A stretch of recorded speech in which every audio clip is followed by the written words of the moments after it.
Hola, buenas noches. Bueno, aquí son noches en estos momentos. Bienvenidos a este círculo de lectura, que es un círculo de lectura bíblico acerca de la Biblia en orden cronológico Reina Valera 1960.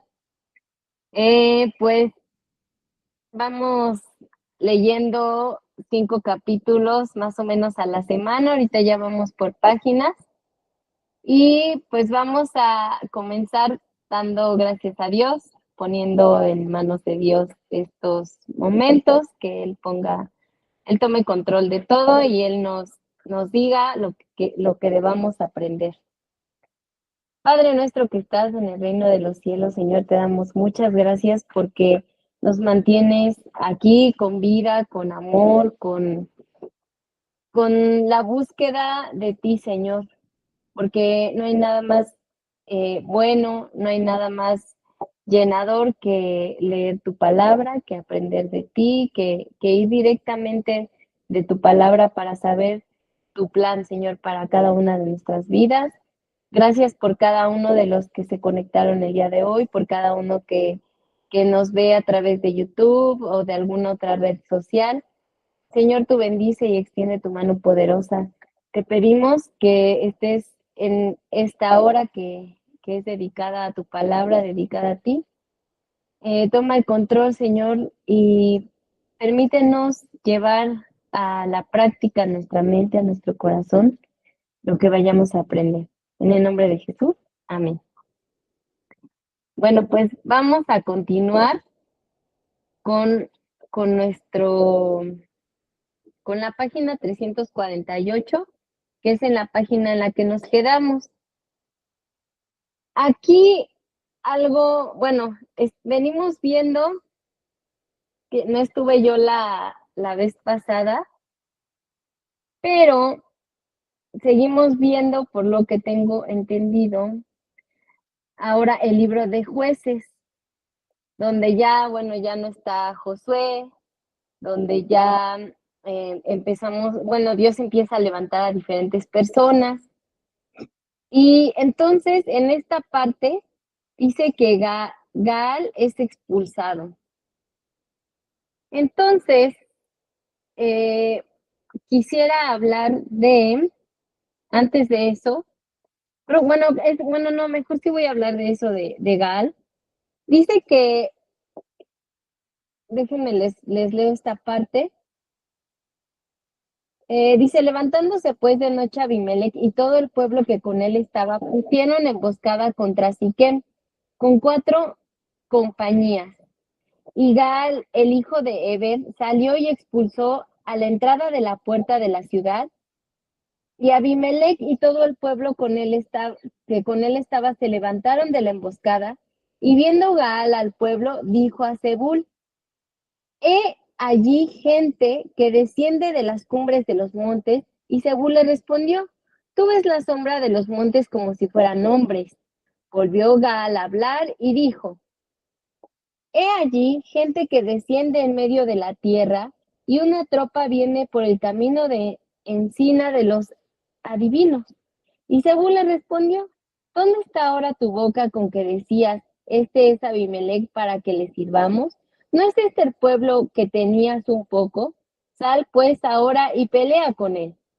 Y Gaal salió adelante de los de Siquem y peleó contra Abimelech, mas lo persiguió Abimelech, y Gaal huyó delante de él, y cayeron heridos muchos hasta la entrada de la puerta, y Abimelech se quedó en Aruma, y Zebul echó fuera a Gaal y a sus hermanos para que no morasen en Siquem.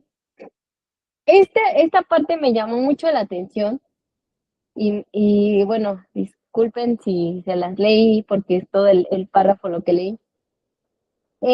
Porque es muy importante cómo fue que Gaal terminó huyendo. Eh, sigue siendo el respaldo de Dios, ¿no? Seguimos viendo el respaldo de Dios con su pueblo. Y eso es lo que a mí se me hizo muy importante. Eh, bueno, pero antes de continuar, quisiera si hasta aquí alguien quisiera comentar algo. Bueno, en esta página, o tú, Yoli. Ujú. Sí, sí, Adri, no, está excelente que leas el contexto porque yo estoy viendo no nada más aquí, como que vale mucho la pena decir la historia de lo que pasó, porque me parece que va a haber otra historia similar a esta, donde van a pelear y reclaman sus tierras, y entonces el personaje ahorita no está, pero más adelante Jefté les recuerda la historia de cómo fueron expulsados y quién les entregó la tierra. Entonces, sí es bien, bien importante, ¿no? Que lo pongas, que lo digas. Y aquí yo anoté de ese capítulo, de ese párrafo, ¿no? Por eso estuvo excelente que lo comentaras tú. Yo anoté en esta página de la demolición de Siquem, porque dice que Ah, y Abimelech, al final de ese párrafo dice, y Abimelech peleó contra la ciudad todo aquel día y tomó la ciudad y mató al pueblo que en ella estaba y asoló la ciudad y la sembró de sal. Quiero mencionar o traer que Abimelech es hijo de Gedeón. Ok, para que más o menos hilemos la historia con la clase de hoy. La clase pasada hablamos de Gedeón. Marlene nos dio contexto maravilloso en cuanto cuando ella estuvo en Jerusalén, cómo eran las cuevas, no estaban a nivel del piso. Entonces son datos bien interesantes porque se escondían. Bueno, Gedeón fue un hombre que Dios levanta, ¿verdad? Que Dios le entrega pelea contra los madianitas, me parece, y fue tan grande, porque estábamos viendo que él peleó contra 135,000 soldados.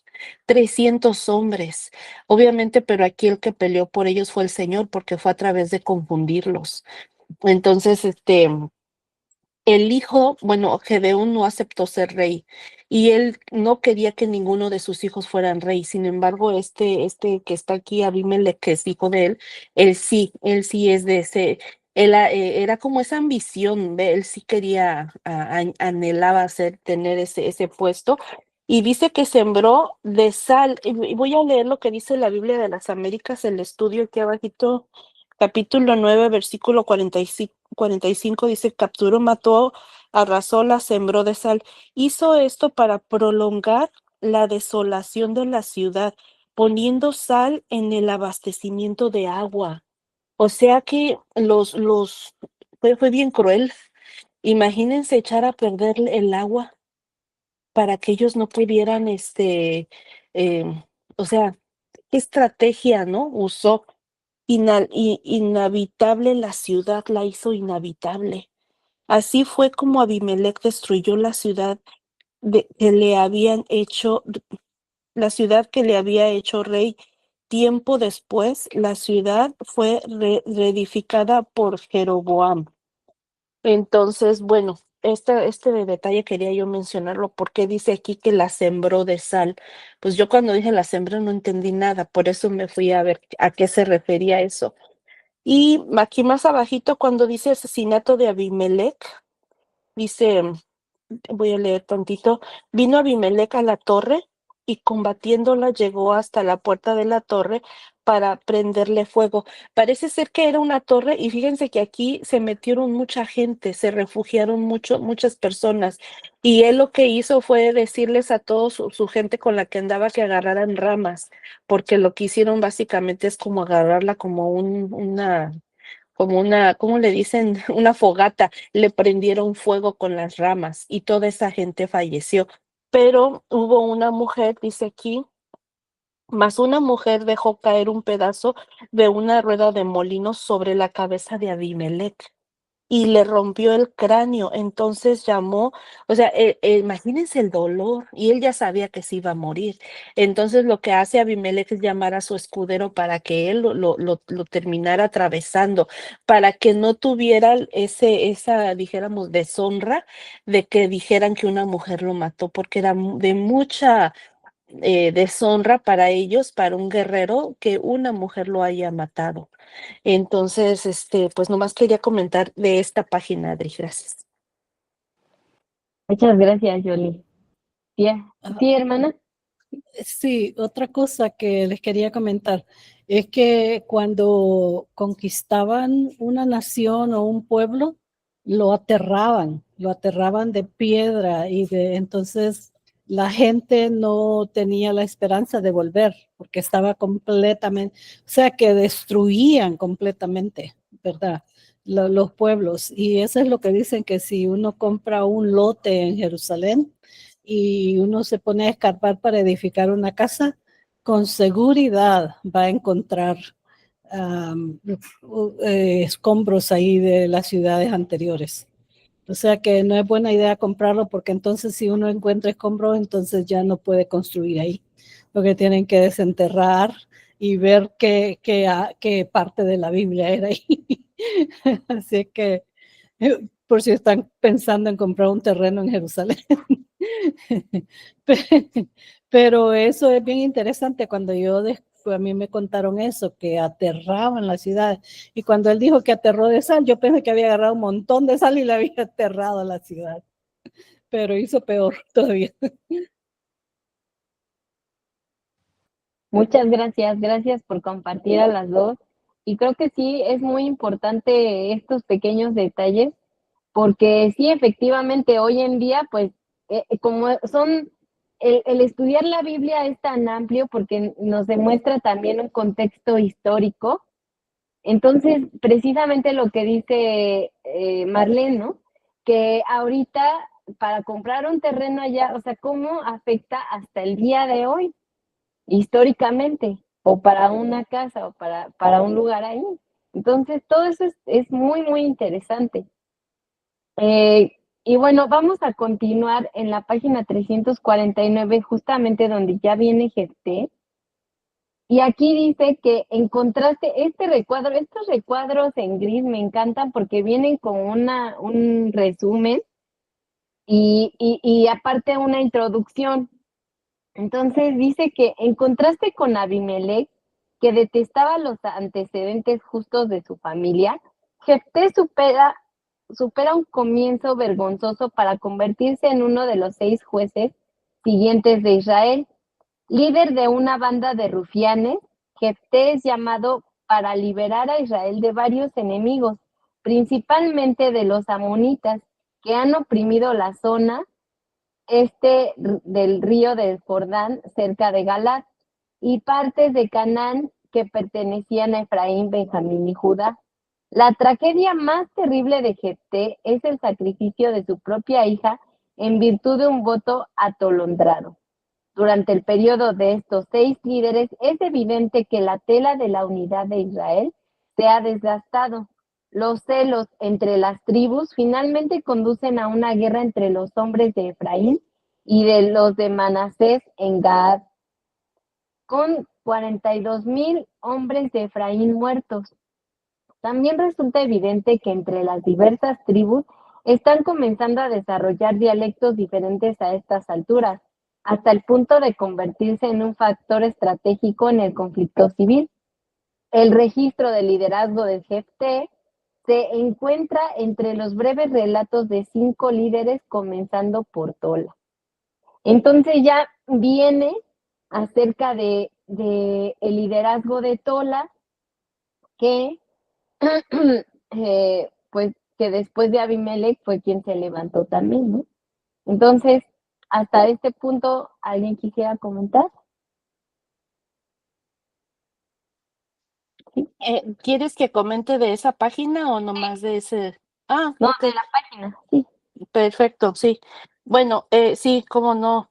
Aquí es impresionante para mí. Bueno, quiero leer acerca dice de Jair, el liderazgo de Jair. Dice, era un galadita. Creo que Galadita viene siendo, hola tía, bienvenida. Viene siendo de la tribu de Gad, ¿verdad? Me imagino que es así. Entonces dice, este tuvo 30 hijos que cabalgaban sobre 30 asnos. Cuando yo vi que eran asnos, dije, ah, caray, pues a lo mejor no tenían mucho dinero, pero en la Biblia dice, aquí en las referencias, que todo lo contrario, que dice, poseer asnos significaba rango y riqueza. Estas ciudades estaban en Galad en lo que hoy es el monte de Jordania. Este nombre parece referirse a un pueblo de Galad. Bueno, pero me llamó la atención porque dice que, o sea, que era gente que tenía dinero y riqueza. Ahora, opresión, ¿y sabe por qué también me llamó la atención? Porque el Señor Jesús entró montado en un asno.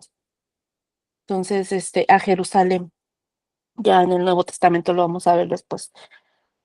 Y aquí abajo dice opresión por parte de los amonitas. Dice, pero los hijos de Israel volvieron a hacer lo malo ante los ojos de Jehová y sirvieron a los Baales y volvieron, perdón, a Astarot, a los dioses de Siria, a los dioses de Sidón, a los dioses de Moab y a los dioses de los hijos de Amón y a los dioses de los filisteos. Fíjense cuántos dioses agarraron. Híjole, decían por ahí, chale.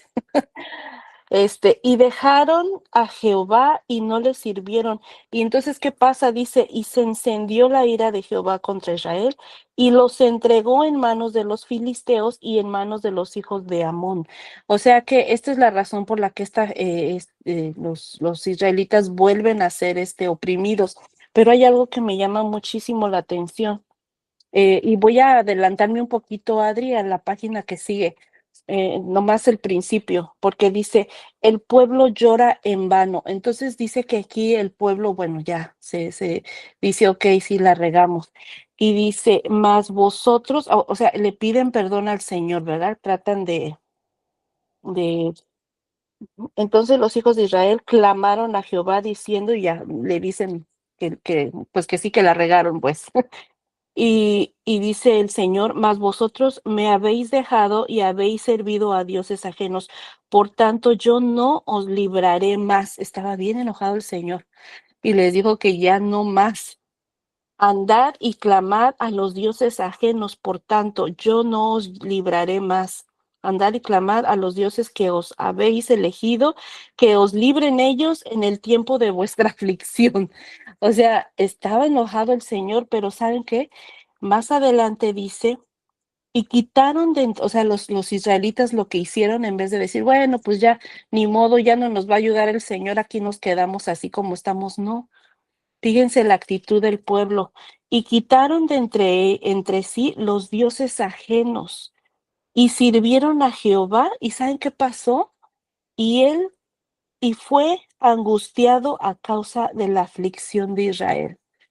O sea que es por eso esto me voló a mí, porque dije, cuánta misericordia que vemos del Señor, ¿verdad? Over and over, una y otra vez, una y otra vez. Pero hay un detalle, lo que mueve el corazón es cuando la gente se arrepiente, y el arrepentimiento no es otra cosa más que un cambio de actitud. Porque no nada más fueron a decirle, Señor, I'm sorry, la regamos, perdónanos. No, se sacaron todos los dioses, volvieron, le sirvieron a él. Yo me imagino que empezaron a hacer lo que él les había mandado. Entonces ahí, fíjense, dice, y él, o sea, Dios, él fue angustiado a causa de la aflicción de Israel. Y cuando me fui a la Biblia, la versión que dice ahí, dice que su alma se afligió. O sea que el Señor se aflige, el Señor sufre por su pueblo. Todo esto para mí fue como que, wow, es que Dios es maravilloso, porque Él es grande, poderoso, ni nos necesita, pero es tan amoroso, tan bueno, tan misericordioso que se aflige por nosotros. Este pedacito fue lo que ayer a mí, wow. Ok, ya si quieres, ya ahorita digo más, tengo mucho que decir.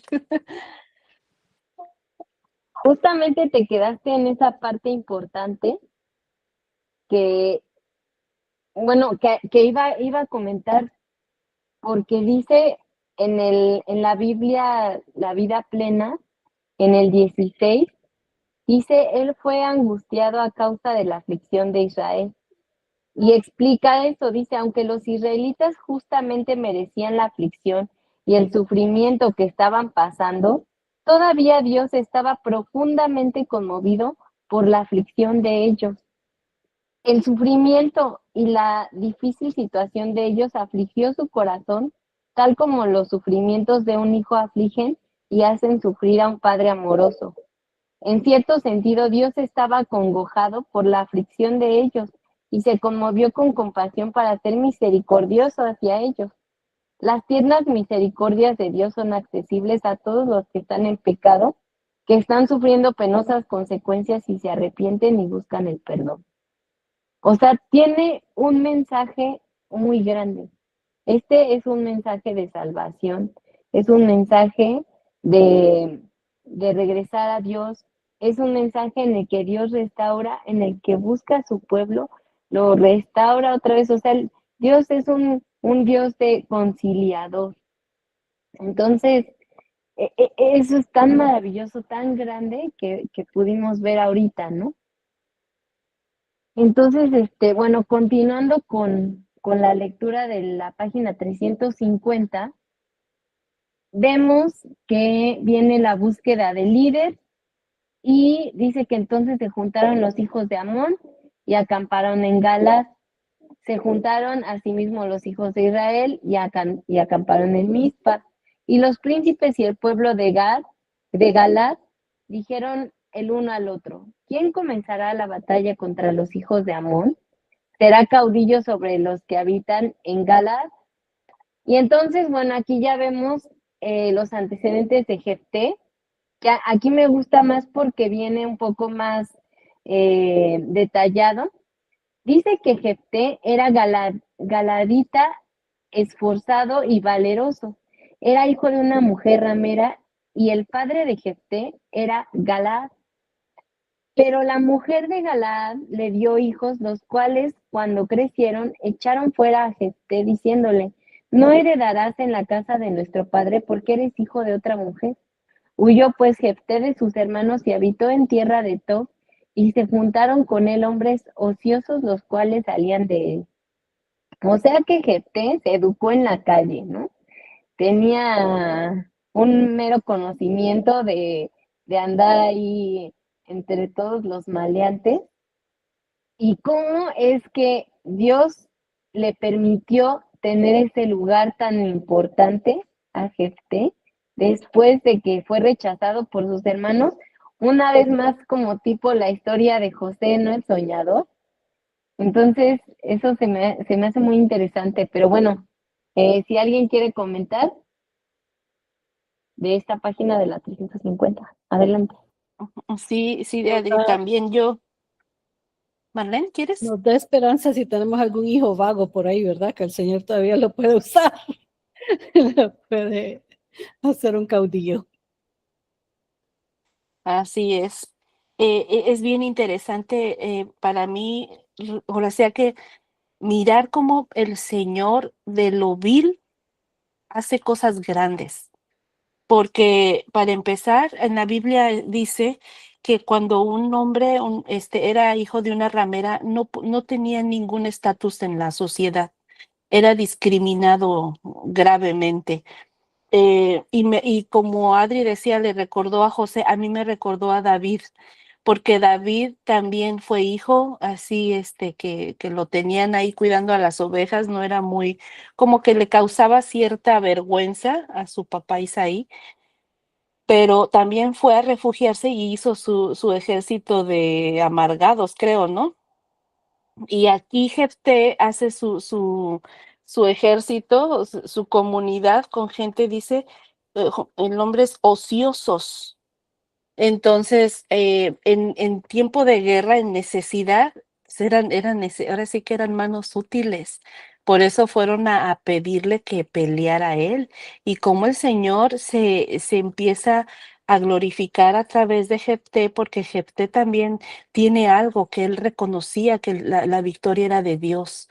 No era un hombre, ahora sí que dijéramos, de corazón soberbio, de corazón malo, simplemente que había sido, como dice, marginado, ¿no? Había tenido que estar fuera y no porque él quisiera, por el rechazo, por el menosprecio, fue menospreciado. Entonces, sí, es sumamente interesante mirar dijéramos, historia, su background de Jefté. Y aquí dice, Jefté es elegido, y cuando los hijos de Amón hicieron guerra contra Israel, entonces ahí dice, Galad fueron a traer a Jefté de la tierra de Tob, y dijeron, Jefté, ven y serás nuestro jefe. Fíjense, lo pusieron como jefe. Y Jefté respondió a los ancianos de Galaad, ¿no me aborrecisteis vosotros y me echasteis de la casa de mi padre? O sea, les reclama, ustedes me sacaron, ahora ¿por qué quieren que les ayude?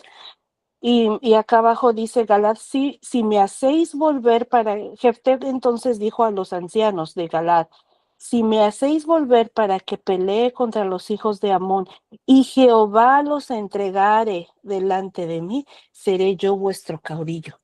Y esto es algo que empieza a hacer grande a este hombre, que él empieza a reconocer, si Dios me respalda, si Dios pelea y me da esta victoria, entonces yo voy a ser su caudillo. Yo creo que eso fue algo que el Señor le agradó. Aquí puse los amonitas. Aquí en este siguiente capítulo, aquí abajito donde dice los amonitas quieren el este de Canaán. Es lo que te decía, Adri, que es bien importante a veces recordar la historia, porque aquí vienen, dice, los amonitas quieren el este de Canaán, vienen a querer recuperar algo que ellos perdieron, algo que Dios se los quitó, ¿verdad? No fueron, y Jefté se encarga de decirles toda la historia. El rey de los amonitas dice, respondió a los mensajeros de Jefté, por cuanto Israel tomó mi tierra cuando subió de Egipto, fíjense, desde que salieron de Egipto, desde Amón hasta Jacob y Jordán, ahora pues devuélvela en paz. O sea, no te resistas y dame lo que me pertenecía. O sea, ¿por qué? ¿Cómo, no? Entonces, Jefté, muy inteligentemente, todo este párrafo no lo voy a leer todo, me voy a adelantar tantitito a la siguiente página, porque está hilado con esto. Dice, así que lo que Jehová Dios de Israel desposeyó a los amorreos delante de su pueblo, Israel, ¿pretendes tú apoderarte de él? Lo que te hicieron poseer, queremos tu Dios, no lo poseerás tú. O sea, como diciendo, si a ti tu Dios te da algo, ¿tú no vas a tomarlo?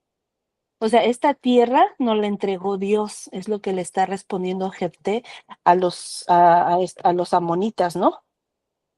Para, para decirles, pues que no les va a dar nada. Y ya, Adri, si quieres, sigue. Muchas gracias, Yori. ¿Alguien más quisiera comentar? No, continuamos. Ok, continuamos con la 351. Y si justamente después dice que, bueno, termina diciendo, así que yo nada he pecado contra ti, mas tú haces mal conmigo peleando contra mí. Jehová, que es el juez, juzgue hoy entre los hijos de Israel y los hijos de Amón. Mas el rey de los hijos de Amón no atendió a las razones que Jefté le envió. O sea, lo desarmó. Y luego viene algo, pero muy impactante, donde dice que, y el espíritu de Jehová vino sobre Jefté y pasó por Galaad y Manasés, y allí pasó a Mizpa de Galaad, y de Mizpa se y de Mizpa de Galaad pasó a los hijos de Amón, y Jefté hizo voto a Jehová diciendo, esta parte es la que más me gustó, si entregares a los amonitas en mis manos, cualquiera que saliere de las puertas de mi casa a recibirme, cuando regrese victorioso de los amonitas, será de Jehová y lo ofreceré en holocausto. Es lo que decía Yoli, que Jefté tuvo el pleno reconocimiento de Dios. Y ahora que el Espíritu, o sea, leer que el Espíritu de Dios vino sobre Jefté, es como el respaldo de Dios también sobre la vida de Jefté, pero ahora de esa forma espiritual, ¿no? Entonces, bueno, hasta aquí quisieran comentar algo de la 351, ¿algo más? Si no, vámonos, ¿ok? Sí. Ese voto que hace Jefté al Señor es el voto que le llama un voto atolondrado, porque es a donde sale su hija y tiene que ofrecerla. Entonces, aquí hay o sea, no era necesario que él hiciera ese voto. Con que él obedeciera, el Señor lo iba a respaldar, ¿no? Pero por eso aquí al principio en el cuadrito dice que hizo un voto atolondrado y dice Jefté sacrifica a su hija más abajito. Entonces volvió Jefté a Mizpa, a su casa, y he aquí su hija salía a recibirle. Ay, Dios santo. ¿Y dónde que era la única? No había más para dónde. Entonces esto es algo, pues de lo que uno tiene que aprender, ¿no? A qué es lo que le vamos a ofrecer al Señor y cosas que podamos también entregarle, porque Dios es un Dios de pactos, es un Dios de que toma un sí, como cuando entraron los israelitas, ¿verdad? Y hubo pueblos que les temían porque ya sabían que Dios los respaldaba y llegaron unos los engañaron para hacer pacto con ellos y que no los mataran y los dejaron como leñadores, los dejaron como sirvientes el resto de su vida, pero ellos tenían que cumplir su voto, tenían que cumplir su palabra. Entonces aquí tristemente ese voto que hace Jefté al Señor, él lo tuvo que cumplir. Y bueno, nomás quería terminar esa hoja con ese triste suceso. Y Adri, gracias. Yo pienso que Adelante. no es triste porque ella fue devota para Dios, estuvo con el Señor y me gustó que ella dijo, dame este tiempo para llorar, ¿verdad? Mi virginidad y cada año llegaban las amiguitas y se pasaban con ella un tiempo y bueno, y fue una costumbre y hasta la vez las muchachas cuando se van a casar creo que tienen un ritual al respecto de que se juntan y se van a la montaña y no sé qué más hacen. Muchas gracias. Sí, precisamente, pues sí, está como esas dos partes, ¿no? O sea, a lo mejor ella sí tuvo que también pasar por ese duelo. Y yo pensé, no sé por qué pensé que venía en esta página 352, se me fue allí, pero, pero sí, precisamente pues es un sabor agridulce, ¿no? Eh, Sin embargo, pues como dice Yoli, pues también cuando uno le promete cosas a Dios, pues sí hay que cumplirlas, ¿no? O sea, con Dios no se juega. Yo tengo entendido de que dice aquí que la ofrece en holocausto, o sea que la tuvo que sacrificar. Eso es lo que yo entendí. No sé si en sus Biblias digan, porque sí, ahí dice que las mujeres iban y iban cada año, pero a lo mejor solo por su memoria, porque él clarito aquí dijo. Yo no he sabido de que Dios hayan habido algunos sacrificios de gente para Dios. Ajá, pues a lo mejor por eso le llamaban el voto atolondrado. O sea, tengo esa duda. O sea, tendría que, si alguien tiene algo, pues sería bueno aclararlo, porque dice, y Jefté hizo voto a Jehová diciendo, si entregares los amonitas en mis manos, cualquiera que saliera de las puertas de mi casa a recibirme cuando regreses victorioso de los amonitas, será de Jehová y lo ofreceré en holocausto. Holocausto era cuando los quemaban, ¿verdad? Bueno, así que Adri, a lo mejor eso lo vemos, lo voy a poner aquí una nota para investigar Lo bien. estudiamos esta semana No, que sí, viene. Sí, ya lo a ver, encontré, dice, y volvió a decir, o sea, ya cuando lo ve y le dice, ay, hija, es que estoy abatido y todo eso de que se la encuentra, que lo recibe, dice en el 37, y volvió a decir a su padre, concédeme esto, déjame por 2 meses que vaya y descienda por los montes y llore mi virginidad, yo y mis compañeras. Él entonces dijo, ve, y la dejó por 2 meses, y ella fue con sus compañeras y lloró su virginidad por los montes. Pasados los 2 meses volvió a su padre, quien hizo de ella conforme al voto que había hecho, y ella nunca conoció varón, y se hizo costumbre en Israel que de año en año fueran las doncellas de Israel a endechar a la hija de Jefté Galaadita 4 días en el año. O sea, sí fueron no, 2 meses, ¿sí? no la sacrificaron, no hay sacrificio humano para Dios. El sacrificio es que hizo un sacrificio, pero ha de haber tomado un toro o Aquí encontré algo en el 11:37, también el que dijiste, pero en la Biblia de las Américas, perdón, el 11:39, hizo con ella conforme al voto. Algunos eruditos opinan que Jefté dedicó a su hija a una completa virginidad en el servicio del tabernáculo y no que la ofreciera en holocausto. Entonces, pero dice que algunos eruditos, o sea, puede exacto. hacer que otras, ajá, ok. Era un servicio, así como la anciana cuando recibió a Jesucristo, cuando Jesucristo fue bebé y ella tenía 80 años de estar viuda, dice, pero se quedaba, las personas que se ofrecían así se quedaban en el templo, ya no iban a la casa, o sea que estaban dedicadas al servicio de Dios. De ahí que salió aquel dicho, bien dicho, que se quedó para vestir santos. Ahí está, de ahí sale, de ahí Pero sale. ella no vestía santos. Justamente aquí en la vida plena también dice eso.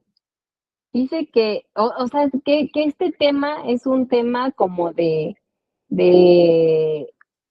controversia entre los estudiosos, ¿no? Porque dice, hay quienes piensan que Jefté no sacrificó la vida de su hija, por lo menos por dos razones. Él habría estado enterado de que la ley de Dios prohibía rigurosamente el sacrificio humano y sabría que Dios consideraba tal acción una abominación intolerable. Y habla de Levítico 18:21, 20 del 2 al 5, Deuteronomio, o sea, vienen varias citas que lo respaldan. Y luego dice el 2, el énfasis en que nunca conoció varón, que nunca se casó, da a entender que ella fue presentada a Dios como un sacrificio vivo para dedicar toda su vida al servicio y a la castidad en el santuario nacional.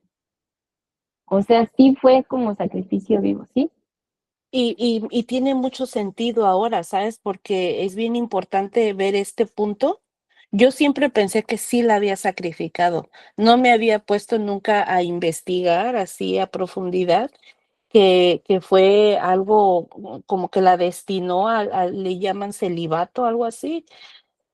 Pero vemos que, por ejemplo, los aztecas y otras culturas sí sacrificaban personas, seres humanos, y lo que acabas de leer, eso no lo tolera, no es bueno delante de los ojos de Dios. Okay. Otra cosa que la razón por la que las mujeres judías y de seguro hasta el momento, ellas todas querían ser escogidas para ser la madre del Mesías.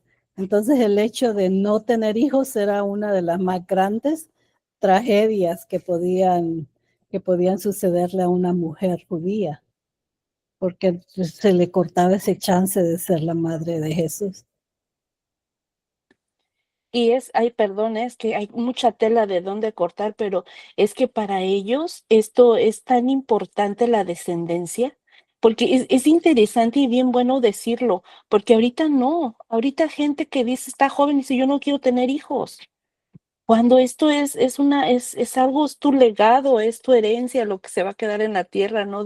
Con tu nombre.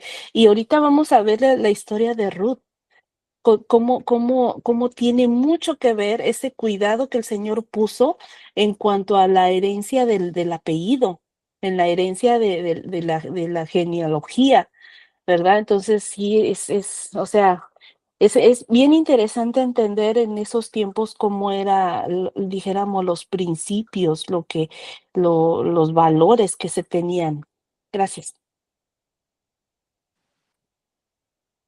Sí, sí, qué interesante está todo esto. Pues vamos a continuar. Viene en la página 352 acerca de la muerte de Jefté, el liderazgo de Isbán, el de Elón y Abdón. No sé si de aquí quisieran comentar algo, sino para pasarme a Ruth. ¿Sí? Sí, aquí hay un dato bien curioso, se me hizo curioso, ¿verdad? Aquí dice, viendo pues que no me defendíais, bueno, aquí todavía está hablando de Amón y Jehová me los entregó, porque subí hoy contra mí para pelear conmigo. Está hablando, déjame ver, Efraín, este, ¿verdad? Está aquí, reunieron los varones de Efraín y pasaron al norte y dijeron a Jefté. O sea, aquí empiezan a pelear, creo que Jefté contra los efraínitas, ¿no? Y entonces aquí abajo donde dice Shibolet o Sibolet. Y dice que vosotros sois fugitivos de Efraín. Esta palabra que les están diciendo a los de Galaad, que viene siendo Jefté, es un insulto decirles fugitivos de Efraín. Es lo que dice aquí la Biblia de las Américas, la 12:13. 12:13. El Señor 12:3. La victoria de Dios y no de Jefté y la queja de Efraín no debió haber sido dirigida a Jefté Galadita, ya que fue Dios la que dio la victoria. Bueno, esta fue en cuanto estaban reclamando, ¿verdad? Las tierras. Pero los fugitivos de Efraín dice, este insulto es dirigido a los hombres de Jefté. El término fugitivos implica que los galaditas eran desertores de Efraín y Manasés, o sea que para entender, ¿no? Que se estaban insultando. Entonces, y dice, en medio de Efraín y de Manasés, y entonces lo que hacen los galaditas, o sea, los de Jefté, toman una parte del Jordán, donde aquí dice, tomaron los vados de Jordán, me fui a investigar qué era eso y los vados son lugares que no son muy profundos del agua, del Jordán, que es un río o es un mar. Bueno, eh, de ese lugar, había lugares, ¿sí, Marlene? Oh, que no eran muy profundos, donde podían caminar, a eso se les llamaba vados, y ahí se ponían para no dejarlos pasar. Entonces, ellos decían, les hacían una pregunta, ¿eres dice, y los galaditas tomaron los vados, Jordán, y contaron cuando decían los fugitivos de Efraín, quiero pasar, los de Galad les preguntaban, ¿eres tú, Efrateo? O sea que de Efraín. Y si le decían que sí, les decían, este, ahora pues di Shibolet. Entonces resulta que si no eran de esa región, no podían pronunciar Shibolet. Entonces decían Sibolet. Y con eso los agarraban y los mataban. Pero me llamó mucho la atención ver a veces el acento, ¿no? O sea, nosotros tenemos acentos. Y esto fue algo que ellos usaron pues para seguir peleando con los efraínitas. Ok, es todo, Adri, gracias. Muchas gracias, Yoli. Es que estaba buscando aquí lo que decías del Jordán. Me parece que es el río, ¿no? El río del Jordán. Creo que sí es un río, Ujú. pero sí, hay lugares donde dice ese vado son partes donde caminan y no está muy profundo. Y ahí es a donde los agarraban y los mataban. Sí. Bueno, pues muchas gracias, Yoli. Aquí no vamos a terminar de ver hasta ahorita jueces, vamos a continuar más adelante con jueces, pero vamos a empezar a leer el libro de Ruth. Antes de que empecemos con esta introducción a la historia de Ruth, quisiera hablarles acerca del libro. El libro dice que el autor es anónimo El tema aquí en la vida plena, digo, las Biblias siempre son variantes de acuerdo al teólogo quien la escribe. Y aquí dice que el tema habla de amor redentor y que fue escrito en el siglo X antes de Cristo. Y el propósito dice que Ruth fue escrito para describir cómo por medio del amor abnegado y el justo cumplimiento de la ley de Dios, una joven moabita virtuosa y devota llegó a ser la bisabuela del rey de Israel, del rey David de Israel. El libro también se escribió para conservar una historia admirable del tiempo de los jueces acerca de una familia piadosa cuya fidelidad en la adversidad conquistaba mucho con la decadencia espiritual y moral generalizada en Israel en aquella época. Entonces, bueno, esto es lo que quisiera decir. Hay mucho más que decir del libro de Ruth, pero por lo menos esto es algo importante. ¿Querías decir algo, Yoli? Adelante.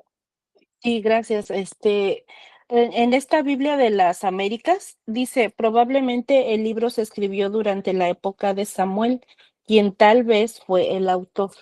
Está diciendo eso aquí, esta Biblia. Y también quería comentar eso, que pues de eso se trata este círculo que estamos haciendo, que va en orden cronológico. Entonces, mientras no hemos terminado el libro de Jueces y metieron a Ruth, que viene siendo como que la cronología. Y entonces, nomás quería como comentar eso y ya ahorita después, si quieres, hablo más acerca de esa historia tan bonita, que es un libro muy, muy pequeño. Y aquí en el prólogo de esta Biblia dice que los judíos la leen cada que es se lee cada año durante el Pentecostés, porque está cargado de teología. Hay mucho, o sea que ese libro hay que leerlo despacito, con mucho cuidado. Ahorita lo vamos a leer así rapidísimo, la historia. Gracias, Adri. Muy bien. Bueno, dice aquí entonces en la Biblia cronológica, dice, en medio de todas las guerras, la violencia y el derramamiento de sangre de esa época, la vida prosigue bastante normal para muchos israelitas. Como muchos pueblos, los israelitas están básicamente preocupados por sus relaciones familiares y por cómo ganarse la vida. En agudo contraste con la violación nacional del mandato a confiar en Dios, por parte de los israelitas aparece el relato de la fidelidad por parte de una mujer hacia su suegra viuda. Dice, cuando muere su esposo, Ruth elige quedarse con su suegra, Noemí, y con los israelitas y su Dios. Su opción le trae bendiciones tanto de un nuevo esposo como de un hijo, a través del cual Ruth se convierte en bisabuela de David, que sería el rey de todo Israel. Esta hermosa historia de amor muestra la ley del matrimonio de Levirato bajo una luz mucho mejor que la historia similar de Judá y Tamar siglos atrás, y presagia la gracia que un día se extenderá a los judíos y a los gentiles por igual mediante otro descendiente de esta mujer gentil y devota llamada Ruth. Ese es la pequeña historia de lo que habla el resumen. Y entonces, bueno, habla de que Noemí pierde a su familia en la siguiente página, pierde a sus hijos, y entonces les dice a sus nueras, ¿saben qué? Pues váyanse, ¿no? O sea, yo voy a seguir mi camino, tengo que ver qué voy a hacer, porque de mi vientre ya no van a salir más hijos. Entonces vayan en búsqueda de otros, la vida para mí ya es diferente, ustedes tienen que continuar. Les dice hijas mías, eso me llamó mucho la atención que les llamaba hijas mías, ¿no? Es como un cariño, como de no nada más de hoy en día el tema entre nueras y suegras que a veces es difícil y a algunas ni siquiera se quieren ver, pero en este caso que le haya llamado Noemí a sus nueras hijas, ya habla de el gran amor que tenía Noemí para con sus hijos, sus nueras, o sea, para su familia. Noemí también era una mujer que seguramente dio mucho amor a su familia. Y entonces le dice Ruth, ¿no? Dice, no, pues no me voy a ir, yo me voy a quedar contigo y a donde tú vayas yo iré y tu Dios será mi Dios. Y también le empieza a decir, pues que se va a quedar con ella. Entonces desde ahí empieza esta historia, eh, pues hermosa, ¿no? De dos mujeres que deciden, bueno, que se empiezan a acompañar en la vida, ¿no? ¿Alguien quisiera comentar acerca de esta página 353? Adelante, Jenny. Nomás por si acaso, hay que usar las manitas.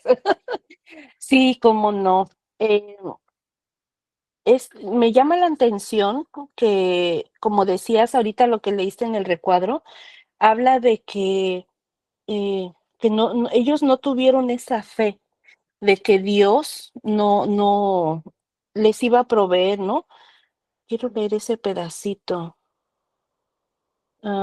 Violación nacional del mandato, fíjate, en agudo contraste con la violación nacional del mandato confiar en Dios por parte de los israelitas. O sea que ella, para empezar, pues no se tenían que haber ido de ahí porque había hambruna. Entonces, por eso se fueron. Pero mira cómo les fue. Es tremendo y terrible ver que se va con su esposo y dos hijos y regresa sin su esposo y sin sus dos hijos. Ahora, los dos hijos estuvieron casados durante 10 años, porque aquí dice, estuvieron 10 años y en esos 10 años ninguno de los dos tuvo descendencia. O sea, y todo esto me habla a mí de cómo, como decíamos con Jefté, Dios se glorifica con las personas que uno menos se puede imaginar. Para el Señor no es necesario llegar a un lugar con educación, con dinero, con estatus. Dios se sirve del más vil y menospreciado, porque vemos también al rey David, dice, en iniquidad me fui concebido y era menospreciado por sus hermanos. Entonces, eh, Dios, para Dios, él ve el corazón de las personas.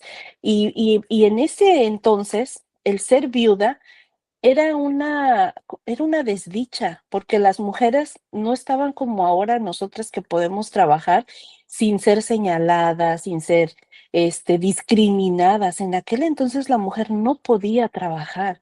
Era como dijéramos, era una gran desgracia quedar viuda y sin hijos, porque por lo menos los hijos iban a ver al final por los papás. Entonces, esta mujer, lo que fue Noemí, de veras quedó sin nada. Y luego ver la Ruth, perdón, Ruth Moabita, de agarrar el mismo destino por amor a su suegra.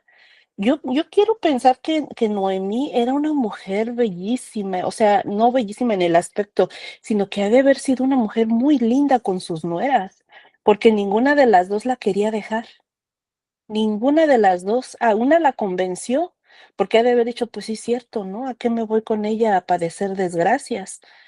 Entonces la Ruth dijo, no, no, y ahí está la bendición, que ella siendo moabita, que no traía bendición, dice, donde quiera que tú vivas, viviré, tu Dios será mi Dios, tu pueblo será mi pueblo, donde tú mueras, ahí me voy a morir. La adoptó y adoptó a Dios, y qué Dios adoptó. Qué tremendo regalo, porque le valió ser la abuela del rey David. No, perdón, no podía, ahora sí que desaprovechar para sacar toda esta emoción, toda esta felicidad de esta historia, cómo empieza, ¿no? Gracias. Sí, yo quisiera agregar que esta historia es una de mis favoritas en la Biblia y cuando medito en ella, medito en nosotros, ¿verdad? Los inmigrantes en este país, que muchas veces dejamos todo atrás y que algunas veces nos toca regresar a nuestra tierra con las manos vacías, ¿verdad? Y que pasamos la penubria del idioma, de los trabajos, los más bajos que hay y es bien, yo medito, cuando medito en en esta historia medito en la vida de los inmigrantes. Tiene relación a mi pensar. Muchas gracias. Claro que sí, porque pues dejan todo, ¿no? Dejan todo y a veces sí se llegan a ir suegras y nueras, se llegan a ir los familiares que se vayan, ¿no? Las familias que se vayan son las únicas que se tienen ahí. Entonces, claro que tiene que ver. Bueno, yo les decía de la 353, ¿quisieran comentar algo o ya para pasar a la 354? ¿No? Ok, entonces pasamos a la 354. Dice que, que tenía Noemí un pariente de su marido, hombre rico, de la familia de Elimelech, el cual se llamaba Boz. Vamos a empezar a ver acerca de este personaje que dice, y aquí que Boz vino de Belén y dijo a los segadores, Jehová sea con nosotros. Y ellos respondieron, Jehová te bendiga. Y Boz dijo a su criado el mayordomo de los segadores, ¿de quién es esta joven? Y el criado mayordomo de los segadores respondió y dijo, es la joven moabita que volvió con Noemí de los campos de Moab y ha dicho, te ruego que me dejes recoger y juntar tras los segadores entre las gavillas. Entró pues y está desde por la mañana hasta ahora sin descansar, ni aún por el momento. Entonces dice en el siguiente que Boz es bondadoso con Ruth, que entonces Boz le dijo, he sabido todo lo que has hecho con tu suegra después de la muerte de tu marido, y que dejando a tu padre y a tu madre y la tierra donde naciste, has venido a un pueblo que no conociste antes. Jehová recompense tu obra y tu remuneración sea cumplida de parte de Jehová, Dios de Israel, bajo cuyas alas has venido a refugiarte. Y ella dijo, Señor mío, halle yo gracia delante de tus ojos, porque me has consolado y porque has hablado al corazón de tu sierva, porque no soy como una de tus criadas. Entonces, eso, qué bonito que Ruth supo escuchar la voz de Dios en ese momento. Y ahora, de acuerdo al contexto, o sea, seguimos viendo el problemón de los jueces y aquí viene en medio de todo esto esta historia de Ruth, ¿no? O sea, como que cuando la voy leyendo, voy recordando las cosas de la historia de Ruth, recuerdo que por fuera, o sea, sigue la guerra, ¿no? O sea, siguen en pleito, siguen buscando, pero mientras está esta historia que no deja de ser mencionada, porque ahí también se manifiesta el amor de Dios. O sea, qué bonito, qué interesante. Y bueno, ¿alguien quisiera compartir de la 354? Adelante, Ay, Yoli. sí, híjole. Sí, es que aquí ya empieza, como dices, a ver el carácter de Boz, un hombre tan, dijéramos, compasivo, tan recto, porque no se aprovecha de Ruth. Y Ruth, una mujer tan obediente, lo que le pedía permiso a su suegra para ir a cegar, a piscar, algo así, y por aquí vemos que en un momento la suegra le dice, ah, mejor es, hija mía, que salgas con sus criadas y no te encuentres en otro campo. Estuvo pues junto con las criadas de Boz espigando hasta que se acabó la siega. O sea, yo pienso que corría riesgo Ruth si iba y se metía en algún otro campo donde hubiera gente mala, donde hubiera hombres rufianes, porque acuérdense que estamos hablando de viudas, mujeres que ya por el hecho de ser mujeres eran vulnerables y luego no tenían quién sacara la cara por ellas. Entonces, vos la protege, vos le dice, no, no te muevas, vas y aquí puedes comer por el testimonio, porque lo que escuchó, por la fama que traía Ruth de ser una mujer virtuosa, de ser una mujer viuda, pero que se mantuvo con su suegra, que vino y vos sabía, esta extranjera, dejó a su familia por venirse a padecer o sea, vos era un hombre muy empático, era un hombre bueno. Entonces, bueno, ya ahorita que sigamos con otra página, hablo de lo que sigue. Gracias, Adri. Yo, Adelante. sí, yo quería agregar que desde el principio, cuando describen a Boaz, se denota su carácter, ¿verdad? Porque a los empleados no solo entró y pasó por delante, no, los bendijo, les dijo, Dios te bendiga, ¿verdad? Y otra cosa que él hizo fue que no dejó que los trabajadores fueran a trabajar, no, que él estaba ahí con ellos, trabajando al nivel de ellos. No que tenía él su campamento por allá, o verdad, porque más adelante vamos a ver que él estaba durmiendo ahí con todos los trabajadores también, no estaba teniendo tratos especiales. Y sin embargo, al ver, y algo que le ayudó a Ruth, que no me había caído a mí, es su fama, o sea, su reputación que había tenido con su suegra, que se había venido a cuidarla, y pues que esa fue una de las recompensas que Dios le dio, ¿verdad? Que este hombre se fijara en ella.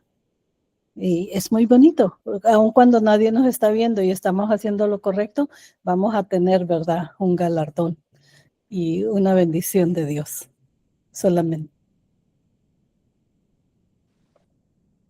Muchas gracias, hermana. Claro que sí. Gracias por compartir a las dos.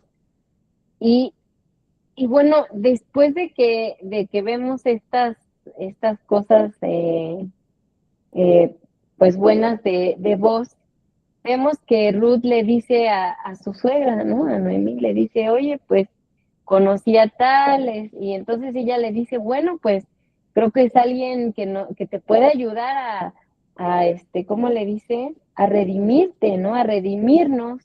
Y entonces le dice, pues tú vas a ser mi hija, ¿no? O sea, eres mi hija. Finalmente la reconoce como su hija, y eso le empiezan a planear un encuentro. Noemí empieza a planear el encuentro que tenga Ruth con vos. O sea, vivían de tal manera una camaradería, una unión de las dos, que no nada más era por sobrevivencia, sino por amor entre las dos, que se ayudaron, ¿no? O sea, una a la otra. Y, o sea, y aparte la suegra, qué corazón tan más puro para decir, o sea, no decir, ay, tienes que respetar la memoria de mi hijo, desgraciada, o no sé, cualquier cosa así, sino que dijo, adelante, ve, ¿no? Entonces, eh, ah, Yoli, o quién, Marlene. Es que inmediatamente se convirtió en doctora corazón cuando se le presentó la oportunidad. No, cuando ahorita que termines, yo quiero hablar de eso. Es que ya voy a ir a la página 355. ¿Quieres hablar entonces? Estamos en esa, ¿no? Apenas voy a entrar a la 350. Oh, Es que me fui a ok. leer la parte final de la 354. Ok. Entonces, sí, ahorita yo. Ok. Sí, precisamente, ¿no? Entonces ya ahí se unieron las dos. Y entonces dice que ya que Noemí prepara el encuentro, dice que descendió pues a la era e hizo todo lo que su suegra le había mandado. Y cuando vos hubo comido y bebido y su corazón estuvo contento, se retiró a dormir a un lado del montón. Entonces ella vino calladamente y le descubrió los pies y se acostó. Y aconteció que a ella vino calladamente y le descubrió los... Ay, no, perdón. Y aconteció que a la medianoche se estremeció aquel hombre y se volvió. Y he aquí, una mujer estaba a sus pies. Entonces le dijo, ¿quién eres? Y ella respondió, yo soy Ruth, tu sierva. Extiende el borde de tu capa sobre tu sierva, por cuanto eres pariente cercano. Y él dijo, bendita seas tú de Jehová, hija mía. Has hecho mejor tu postrera bondad que la primera, no yendo en búsqueda de los jóvenes, no yendo en búsqueda de jóvenes, sean pobres o ricos. Ahora pues, no temas, hija mía, yo haré contigo lo que tú digas, pues toda la gente de mi pueblo sabe que eres una mujer virtuosa. ¡Wow! Y luego ya dice que Noemí y Ruth esperan, ¿no?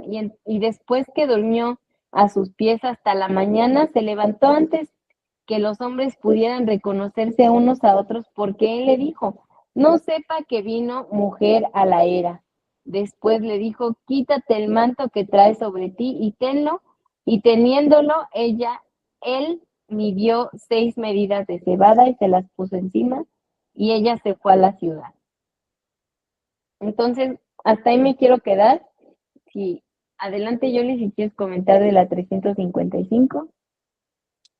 Sí, ah, esta dijeras, como decías, camaradería entre Ruth y Noemí. A mí lo que me ponía mucho es saber, porque yo como que me remonto, ¿no? Al tiempo. Noemí era judía, era israelita, ¿verdad?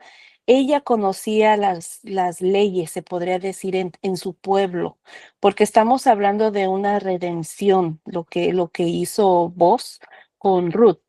Entonces, Noemí la está asesorando continuamente. Le está diciendo, vas y haces esto, vas y te pones ahí, vas y báñate y úngete. No la mandó a ofrecerse, la mandó a seguir las reglas para pedirle a este pariente que la redimiera. Y de eso quiero hablar porque cuando ella le dice, te acuestas en sus pies, aquí la Biblia en el estudio, en el capítulo 3 del libro de Ruth, versículo 7, dice, Ruth fue de noche a la era para hablar en secreto con vos sin que nadie se diera cuenta. Bueno, dice que descubrió sus pies, o sea, ella llegó, como le dijo su suegra, lo destapó, ¿verdad? Le destapó los pies y se acostó ahí. Esto dice, Ruth levantó el manto con que se cubrió Boz y se acostó a sus pies. En este acto simbólico, ella se ponía bajo la custodia y protección de Boz. En esta acción no hay implicaciones sexuales, pero Ruth se hubiera puesto en una situación difícil si Boz hubiera sido un hombre sin honor. La acción de Ruth demuestra que ella confiaba en el buen carácter de Boz. Y luego dice cuando se asustó, porque él se asustó, pues me imagino, ¿verdad? La palabra hebrea aquí indica terror. Seguramente Boz se despertó atemorizado al descubrir una mujer a sus pies. Lo ha de haber espantado, pero él sabía lo que ella estaba pidiéndole. Cuando ella le dice que extienda su manto, aquí dicen, extiende pues tu manto. Con esto Ruth le pide a Boz que se case con ella, ya que extender el manto es una expresión idiomática común para el matrimonio. Ruth le pide a Boz que cumpla su deber en la ley sobre el levirato y sea su pariente redentor. Entonces Boz también conocía la ley y él sabía que tenía que ir primero con el que le correspondía antes que a él. Y lo hizo de una manera muy, muy, muy correcta, porque buscó a este pariente, llama a 10 testigos para que todo quedara registrado. Y entonces ya cuando el otro pariente no quiso, porque obviamente había que dar un heredero, qué tremendo, o sea, ahí está la ley del Señor, lo que les decía de la heredad, de la herencia de los hijos, son bendición. Entonces, él tenía que cumplir esa parte y el otro pariente no quiso. Entonces ahí fue donde vos dijo, ok, yo la tomo. Pero él fue bien correcto, él fue haciendo, todo eso está escrito y pues es maravilloso ver que Dios, al dar la ley, al dar su ley, él protegía. ¿Y a quién protegió aquí? A mujeres. Entonces es una historia preciosa y gracias. Ya para que, ay, nos estamos extendiendo. Sí. Bueno, después viene en la página 356, la transacción se vuelve legal. Dice que había ya desde hace tiempo esta costumbre en Israel tocante a la redención y al contrato, para que la confirmación de cualquier negocio, el que uno se quitaba el zapato y lo daba a su compañero, esto servía de testimonio en Israel. Entonces el pariente dijo a vos, tómalo tú, y se quitó el zapato. Os dijo a los ancianos y a todo el pueblo, vosotros sois testigos hoy de que he adquirido de mano de Noemí todo lo de Elimelech y todo lo que fue de Kelión y de Malón, y que también tomo por mi mujer a Ruth la Moabita, mujer de Malón, para restaurar el nombre del difunto sobre su heredad, para que el nombre del muerto no se borre de entre sus hermanos y de la puerta de su lugar. Qué bonito, qué bonito. Y bueno, pues así, adelante, María. Sí, yo quería decir que el familiar estaba dispuesto cuando le dijeron que si él iba a, a redimir las tierras y todo, y él dijo sí, pero luego cuando le dijeron, oh, pero tenés que cumplir con tu responsabilidad, entonces él dijo, oh, no, entonces no, si viene con responsabilidades, no. Pero ya era Ahí, un ahí, plan perfecto de Dios, ¿verdad? de ahí salió esa palabra hebrea, yo paso. Yo paso.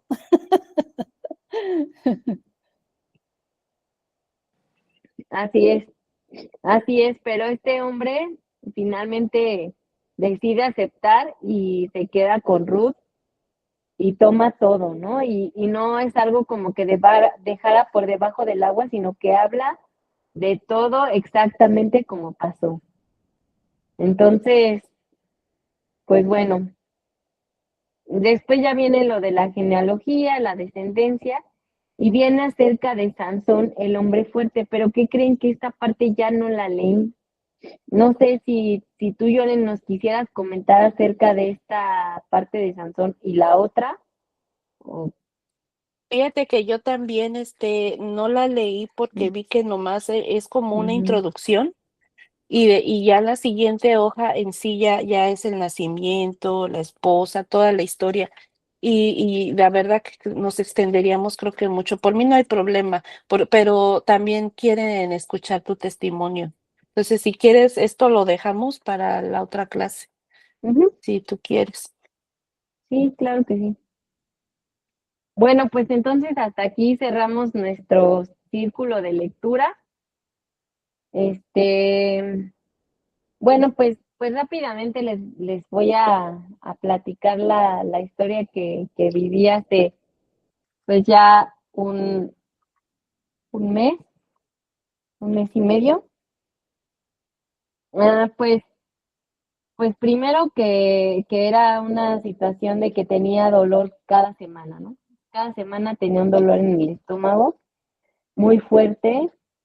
Me decían muchas cosas, ¿no? Que primero era gastroenteritis, que podía ser, que me dijeron, alguien sí me dijo que podía ser la vesícula, o sea, fui con diferentes doctores cada semana. O sea, una vez a la semana me dolía un dolor que me recorría de la espalda de atrás, desde la espalda alta, la mitad, hacia enfrente. Entonces, me daban inyecciones que hacían que me quitara el dolor. En una de esas fui a urgencias y me dijeron, no, es que tienes obstrucción intestinal.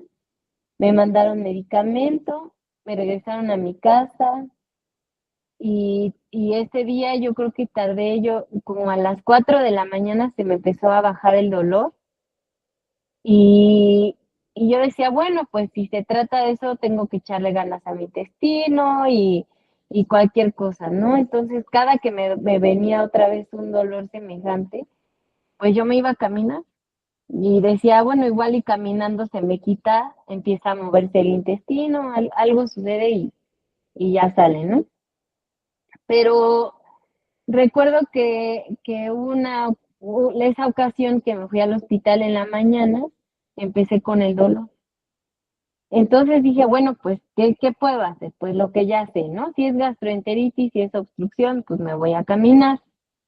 Me fui a caminar, regresé, no se me quitaba, el dolor empeoraba, eh, crecía, sí, cada vez más crecía. Esto fue como a las 10 de la mañana.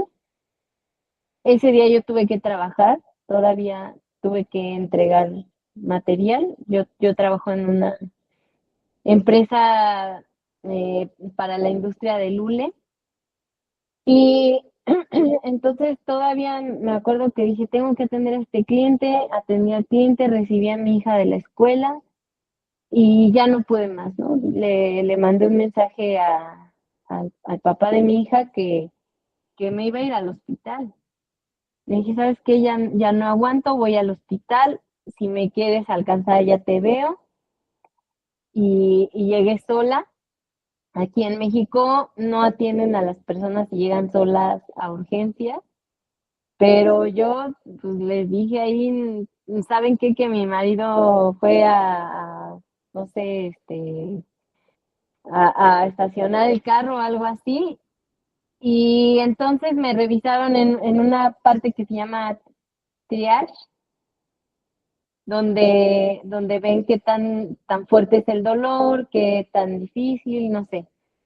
El caso es que me dicen, no, pues es gastritis. O sea, ya ni siquiera gastroenteritis. Es gastritis, me dijo la doctora, y me puso un color bajo, que era el color verde. Para mí, para las alturas del dolor que yo ya traía, yo necesitaba un color amarillo para que me pasara lo más rápido posible. Decía, más tardar el color amarillo es para que te pasen 30 minutos. Pero no, me pusieron el color verde y entonces yo tenía ganas de desmayarme, yo sentía que iba a vomitar, yo sentía que no podía, para mí era como semejante al dolor del parto, pero era un dolor que no iba y venía como en el dolor del parto, sino que era un dolor constante, constante, constante. No aguantaba la ropa. Entonces en eso llegó el papá de mi hija y me dice, no, pues que no te están atendiendo. Y yo no, yo ya había hablado varias veces con el vigilante, hasta que finalmente yo ya estaba en un grito, ya literal gritaba, ya gritaba del dolor. Y fuimos a hablar con la doctora encargada de urgencia y le dijimos, es que yo estoy así, ya he venido varias veces, me dijeron que es esto, pero ahorita ya no aguanto el dolor y me pusieron color verde, yo necesito un color amarillo. Entonces me dice, ¿saben qué? Pues ya pásenle, yo ya estaba en silla de ruedas, que me había conseguido el papá de mi hija, y entramos a urgencias. Entonces me revisa un doctor, me mandan a hacer rayos X y me dice, es gastroenteritis. Te voy a pasar una serie de medicamentos y te vas a tu casa. O vemos si el dolor es mucho, pues te retenemos aquí hasta que se te pase el dolor. Entonces, en eso me empezaron nada más vi cómo el enfermero llegó, me canalizó y me empezó a poner una serie de inyecciones, una tras otra y tras otra, ¿no? A la vena. Y de repente le dije, me voy a desmayar. Y se me apagó todo, así, tal cual como le dije, me desmayé, se me apagó todo. Y cuando abro los ojos, ya estoy en otra sala ahí en urgencias. Y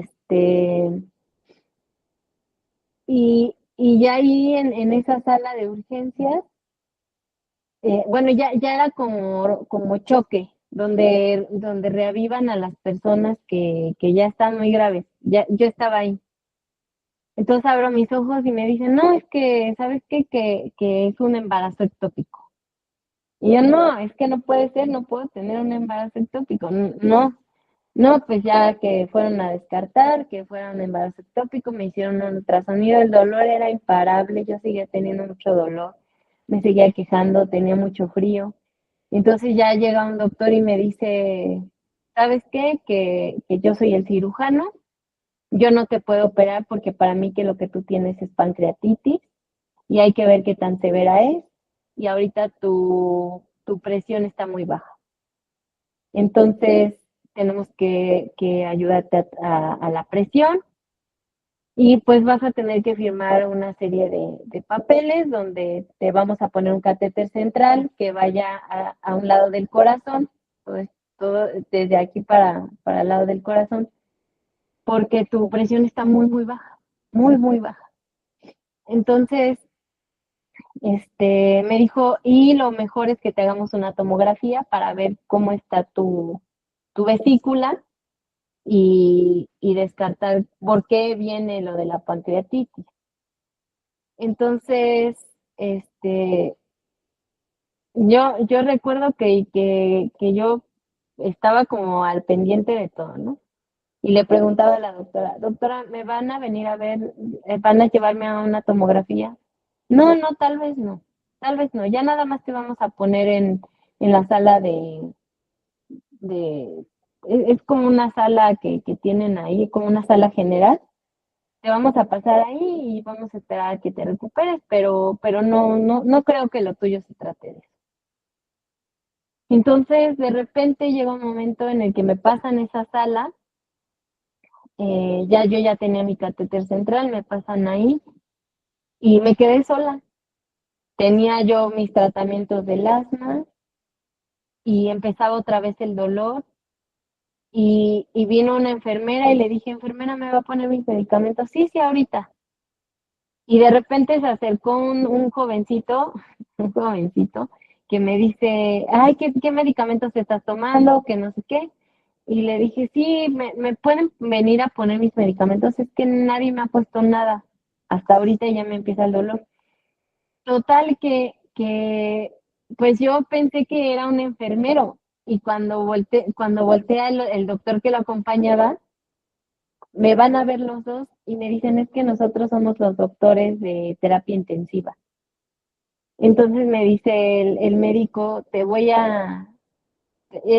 que tú tienes es una pancreatitis y te quiero llevar a terapia intensiva para ver que estés mejor, ahí te puedo cuidar, ahí te puedo revisar y vas a estar mejor. ¿Quieres ir a terapia intensiva? Y yo, pues sí, claro que sí, porque yo me sentía muy mal, me sentía completamente sola y no estaba recibiendo la atención que yo necesitaba en ese momento. Y yo, bueno, en otra ocasión estuve en terapia intensiva porque mi hija, fue prematura, ahí esa es otra historia asombrosa de la que Dios también me sacó. Y también estuve en terapia intensiva, entonces yo ya conocía cómo iba a ser todo esto. Total que estuve 5 días en terapia intensiva.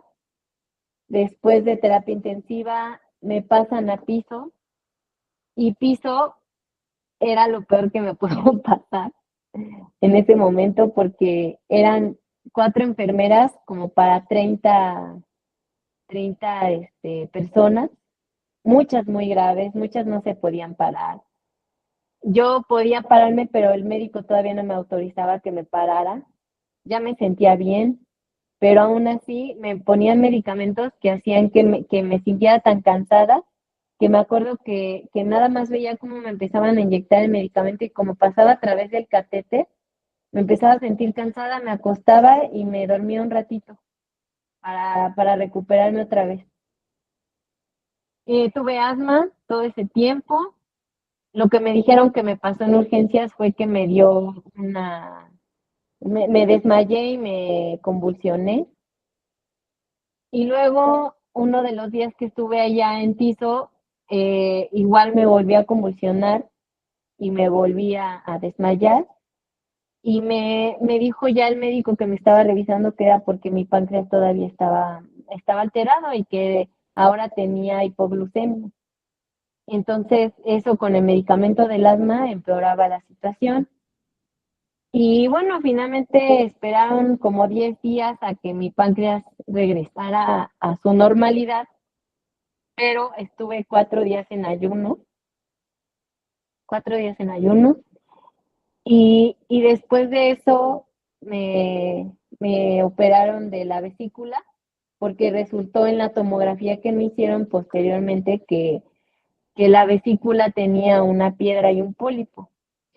Entonces, eh, yo recuerdo que para mí, yo le suplicaba a Dios, ¿no?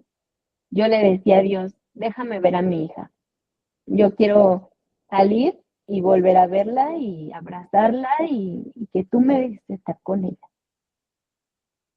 En uno de los días que estuve ahí, en terapia intensiva, soñé con mis hijos, yo perdí 3 bebés y soñé con todos en sus edades actuales. Los vi grandes, los vi ya crecidos. Yo siento que los conocí ahora pues real, o sea, yo los sentí real a mis hijos y fue un momento hermoso. Y, y yo le pedí a Dios que saliera. Yo no sabía en qué momento iba a salir y, y entonces, pues yo decía, si esta cirugía va a ser la puerta para que yo salga de aquí, tengo que pasar por la cirugía y voy a pasar bien. Entonces vi cómo se murió una persona cuando estaba ahí en la sala de choque, llegó un señor y se murió. Cuando estuve en piso, una señora también falleció de una manera muy, muy fuerte. Eh, Era como ver la muerte cerca, ¿no?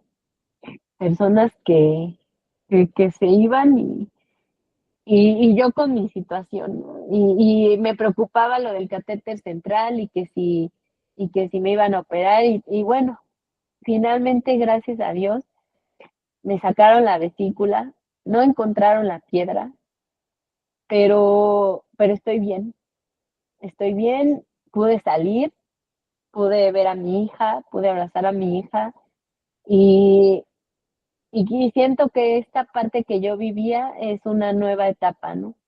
Una nueva vida, una nueva yo, una nueva forma de vivir y en mi eterno agradecimiento porque una vez más Dios me levantó. Entonces, pues, ese es mi testimonio. Y y pues vamos a orar. Vamos a orar para despedirnos. Padre nuestro que estás en el reino de los cielos, gracias Señor por tu amor infinito, por tu compasión, por tu misericordia, por tu fidelidad, por tu grandeza, por tu ayuda, por ser ese Dios tan bondadoso que se aflige por sus hijos, que nos ama y que en cada momento nos da segundas oportunidades, Padre. Gracias porque tú eres un Dios redentor, un Dios que en todo momento nos puede sacar adelante de cualquier situación. Gracias, Señor, por tu palabra. Gracias porque nos das la oportunidad de estudiar tu palabra. En el nombre de Jesús, amén.